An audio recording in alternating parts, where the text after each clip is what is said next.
पक्ष के नेता माननीय तेजस्वी यादव के पिता राष्ट्रीय जनता दल के अध्यक्ष हैं, जिनका किडनी ट्रांसप्लांट हुआ है, तो वह ट्वीट पर सक्रिय नहीं हो पा रहे हैं, आंदोलन में सक्रिय नहीं हो रहे हैं, तो उनको भी पद से जल्दी से बर्खास्त कर दीजिए।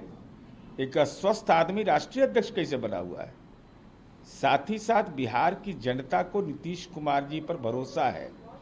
आपराधिक घटना जो हुआ, 17 मानक पर हमारी सरकार समीक्षा करती है।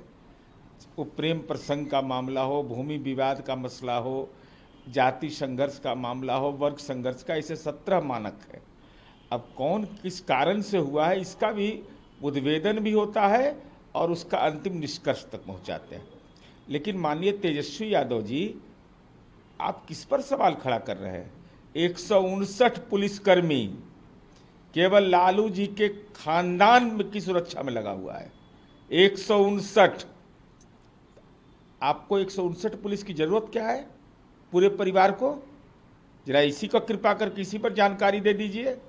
बिना सुविधा और बिना दान के यह परिवार रह ही नहीं सकता है। एक ही बंगला में रहते हैं।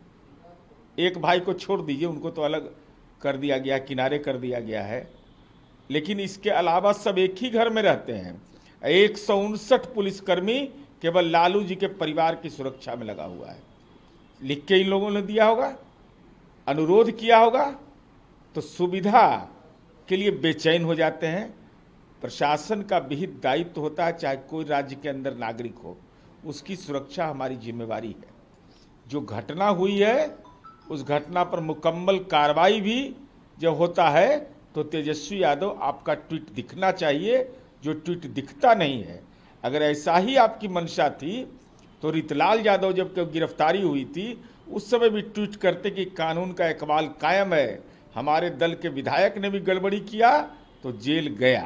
और हिंदी में हम बात करते हैं तो इसलिए करते हैं कि हम भोजपुरी में बात करेंगे आपको समझ में नहीं आएगा, कोई मराठी बोलेगा तो हमको समझ में नहीं आएगा, कोई बंगला बोलेगा, कोई तेलुगु बोलेगा, कोई तमिल बोलेगा, कोई कन्नड़ बोलेगा। तो कम्युनिकेशन के लिए कि एक दूसरे की बात को समझ पाए, अनेकता में एकता, यही तो भारत की सबसे बड़ी खूबसूरती है। तो ये हिंदी बोलने की जो बात है वो इसलिए है कि हम एक दूसरे को समझ पाए।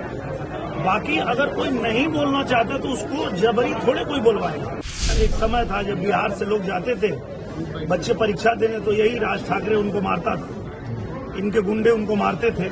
कई सीट पाए थे, एक सीट नहीं मिला, क्योंकि मराठी लोग भी जानते हैं, महाराष्ट्र के लोग भी जानते हैं कि ये नौटंकी कर रहा है। मुझे लगता है ये बहुत ही गंदी राजनीति है और ऐसा नहीं करना चाहिए, क्योंकि हिंदी अगर देश की राष्ट्रभाषा है और हिंदी में हम बात करते हैं तो इसलिए करते हैं कि हम भोजपुरी में बात करेंगे आपको समझ में नहीं आएगा, कोई मराठी बोलेगा तो हमको समझ में नहीं आएगा, कोई बंगला बोलेगा, कोई तेलुगु बोलेगा, कोई तमिल बोलेगा, कोई कन्नड़ बोलेगा। तो कम्युनिकेशन के लिए कि एक दूसरे की बात को समझ पाए, चूंकि ये भारत देश जो है अनेकता में एकता का देश है। यहाँ अलग अलग भाषा बोलने वाले लोग रहते हैं, अलग अलग धर्म जाति संप्रदाय के लोग रहते हैं, यहाँ अलग अलग परंपरा को मानने वाले लोग रहते हैं। अनेकता में एकता, यही तो भारत की सबसे बड़ी खूबसूरती है। तो ये हिंदी बोलने की जो बात है वो इसलिए है कि हम एक दूसरे को समझ पाए। बाकी अगर कोई नहीं बोलना चाहता तो उसको जबरी थोड़े कोई बोलवाएगा।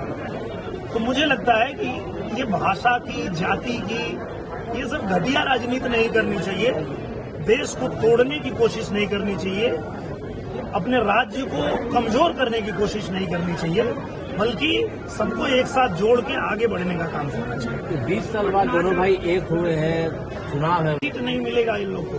पहले भी ये लोग यही किए थे। आपको याद होगा एक समय था जब बिहार से लोग जाते थे बच्चे परीक्षा देने, तो यही राज ठाकरे उनको मारता था, इनके गुंडे उनको मारते थे।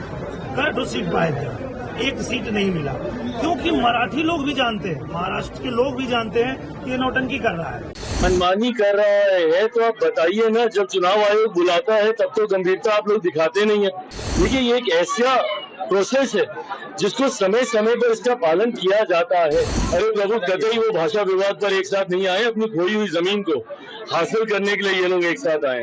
जिस तरीके से पिछले कुछ वर्षों में उद्धव जी हो या राज ठाकरे जी हो, एक के बाद इन्होंने अपनी जमीन को खोने का काम किया, अपनी विरासत को इन लोगों ने खोने का काम किया। जो बाला साहेब, आदरणीय बाला साहेब जी इनको सौंप के गए थे, पर जिस तरीके से ये लोग उसको संजो कर नहीं रख पाए, आज उसी को वापस हासिल करने की सोच के लिए, अपनी महत्वाकांक्षाओं को पूरा करने की सोच के साथ आज ये दोनों एक दूसरे से मतभेद भूलकर एक मंच पर आए।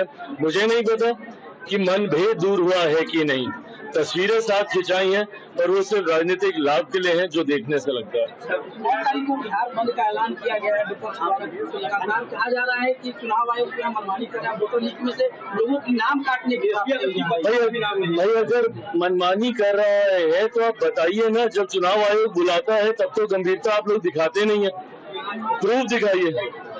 और आप लोग राजनीतिक दल है, राजनीतिक संगठन है, मैंने अपने कार्यकर्ताओं को निर्देशित किया है कि कहीं पे अगर ऐसी कोई कठिनाई आ रही है तो जाएं, उनकी मदद करें। देखिए, ये एक ऐसा प्रोसेस है जिसको समय समय पर इसका पालन किया जाता है। वो सैनिटाइजेशन होना जरूरी है ताकि घुसपैठियां हो। कई बार देखा गया कि कितने लोग हैं जिनको मृत हुए दशकों बीत गए पर उनके नाम पर वोटर कार्ड बने रह जाते हैं। ऐसे में जो सही में जिनका हक बनता है वो इससे वंचित रह जाते हैं। व्यवस्था को पूरी पारदर्शिता के साथ, और इसको तो समय समय पर और सरल किया जा रहा है। इसको जितना बाइफरकेट किया गया है 2003 से पहले, 2003 के बाद जो फर्स्ट टाइम वोटर्स हैं, इसको पूरी तरीके से, और बाकी हम लोग के साथी कार्यकर्ता हैं, अगर कहीं पर दिक्कत आए कि हम लोग भी मदद करेंगे। मैं तो विपक्ष से भी आग्रह कर रहा हूँ कि अगर ये संज्ञान में आपके आ रहा है तो इसका राजनीतिकरण करके एक फॉल्स नैरेटिव खड़ा करने की बजाय उन लोगों की मदद कर दें जिनकी समस्या आपके संज्ञान में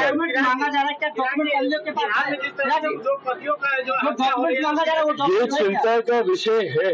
जिस तरीके से बिहार में अपराध बढ़ा है, लॉ एंड ऑर्डर जिस तरीके से ध्वस्त हुआ है, और मैं सिर्फ एक व्यापारी की हत्या को लेकर ही नहीं बोल रहा हूँ, ये तो चिंता का विषय ही है, क्योंकि एक ऐसी जगह पर ये घटना घटी है खुलेआम, जो पटना का एक पॉश इलाका है, 100 मीटर की दूरी पर वहाँ पे थाना है, अधिकारियों के घर है वहाँ पर। अगर यहाँ पे ऐसी घटना घट रही है तो सोचिए गांव देहात में क्या हो रहा होगा। अगर बिहार में एक भी हत्या होती है तो सरकार और प्रशासन के लिए ये चिंता का विषय होना चाहिए। मेरे लिए चिंता का विषय है कि मैं जिस सरकार का समर्थन कर रहा हूँ, और मैं दुखी हूँ इस बात से कि जो सरकार सुशासन के लिए जानी जाती थी, वो सरकार में अगर इस तरीके से आपराधिक घटनाएं बढ़ेंगी तो विपक्ष को तो बोलने का मौका मिलेगा ही। कहीं ना कहीं कहाँ चूक हुई है, ये हम लोगों को सुधारना होगा, और कड़ी से कड़ी कार्रवाई करके उसके ऊपर हम लोग को एक प्रेसिडेंट सेट करना होगा ताकि भविष्य में ऐसी घटना ना घटे। सर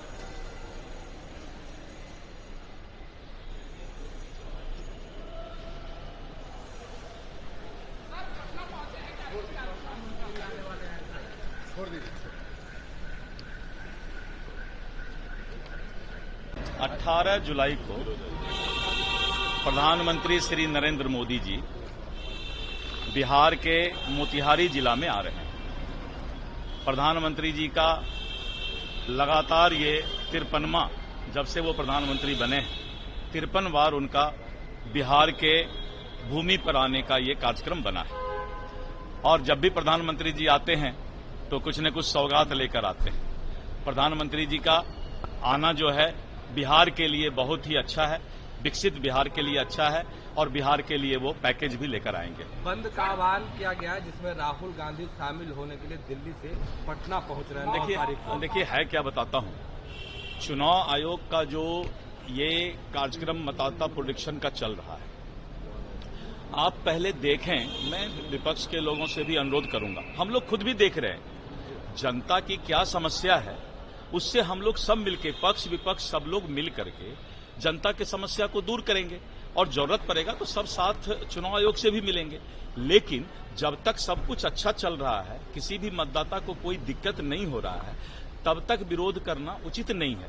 अगर लगेगा कि नहीं कोई भी मतदाता को दिक्कत हो रहा है तो हम लोग सब साथ हैं, लेकिन मतदाता को जब दिक्कत नहीं हो रहा है तो इस तरह का बंद का आह्वान या विरोध करना हमें लगता है कि उचित नहीं है। सर, अपराध को लेकर के तेजस्वी यादव लगातार हमलावर हैं, आज उन्होंने बुलेटिन जारी किया है। देखिए मैं बताता हूं, ये जो अपराध की बात है, कानून अपना काम कर रहा है और बिहार सरकार और जो पुलिस विभाग है, गृह विभाग है, हर वक्त तत्पर होकर के कैसे अपराध रुके इस बात के लिए दिन रात मेहनत कर रही है।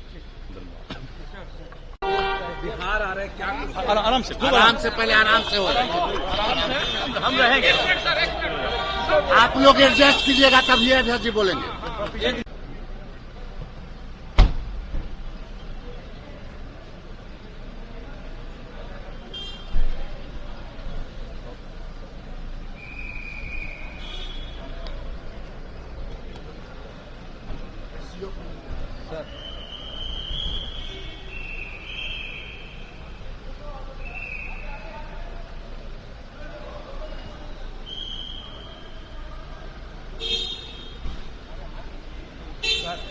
आज संध्या में दीपनगर थाना अंतर्गत पुरावा गांव में मारपीट एवं गोलीबारी की सूचना प्राप्त हुई। तत्पश्चात हम लोग दीपनगर थाना अध्यक्ष वहां पहुंचे तो पाया कि मारपीट के क्रम में गोली चलाई गई है, जिससे दो बच्चों, एक अन्न उम्र करीब 12-13 वर्ष और एक हिमांशु उम्र करीब 15 वर्ष की मृत्यु हो गई, हत्या कर दी गई है।